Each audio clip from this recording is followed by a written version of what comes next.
What if Earth faces a global food shortage?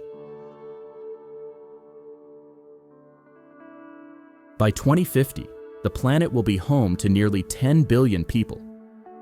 But the fields that once fed billions are drying, and the systems we depend on are breaking down. The global food chain, once a symbol of progress, is now stretched to its limits. Climate change, rising costs, and political instability are pushing humanity toward a crisis no nation can escape. In the United States, vast farmlands across Kansas, Nebraska, and Texas are struggling under record heat. Crops that once painted the plains gold are now withering before harvest. In California's Central Valley, once the heart of global fruit and vegetable production, water scarcity has reached historic levels. Farmers drill deeper each year, chasing groundwater that may soon disappear forever. In Brazil, the Amazon rainforest, the world's greatest source of biodiversity, continues to shrink. Expanding soy farms in Mato Grosso and cattle ranches in Pará feed the world's hunger for cheap meat.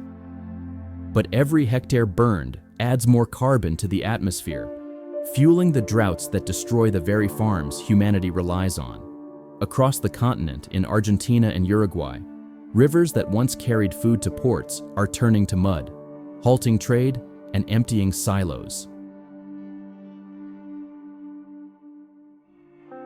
Across Europe, farmers in Spain, Italy, and Greece battle with droughts so severe that olive trees are dying by the thousands.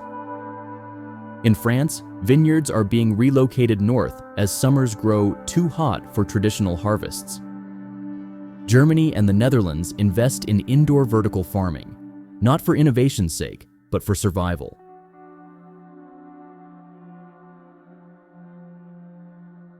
In Asia, the crisis deepens. China's northern farmlands from Inner Mongolia to Hebei face desertification as groundwater vanishes. The Yellow River now struggles to reach the sea. In India, farmers in Punjab, Maharashtra, and Gujarat are abandoning their lands, driven away by failed monsoons and rising deaths. Bangladesh faces the slow creep of saltwater into its rice fields, while Pakistan's Indus River shrinks each year under relentless heat. Africa suffers most from this growing imbalance. In Ethiopia and Somalia, rains fail for consecutive years, leaving millions at the edge of famine. Kenya's once green highlands are drying, and entire families migrate toward shrinking lakes and overcrowded cities. In Nigeria and Ghana, food prices rise faster than wages, forcing millions to skip meals. Even South Africa, long a regional supplier, now faces rising imports to feed its population. In the Middle East, food has become a matter of national security. Countries like Egypt, Iraq, and Jordan depend heavily on imported wheat. When global markets shift, their people go hungry. The Nile, once a river of life, now faces drought and conflict. In the Gulf states, futuristic greenhouses and desalination plants grow vegetables in the desert. A glimpse of what global agriculture may soon look like everywhere. Elsewhere, in Tokyo and Singapore, vertical farms shine under LED lights, growing lettuce in the heart of skyscrapers. In Amsterdam, scientists cultivate meat in laboratories. In California and Seoul, companies race to design drought-resistant crops. Innovation is accelerating, but so is inequality. The world is dividing between nations that can afford to adapt and those left behind to face hunger. Even the oceans, once abundant with life, are changing. Overfishing and warming waters have emptied coastal markets in Indonesia, the Philippines, and Senegal. Coral reefs die, fish disappear, and coastal towns lose their livelihoods. The sea is no longer a guarantee. It is a warning.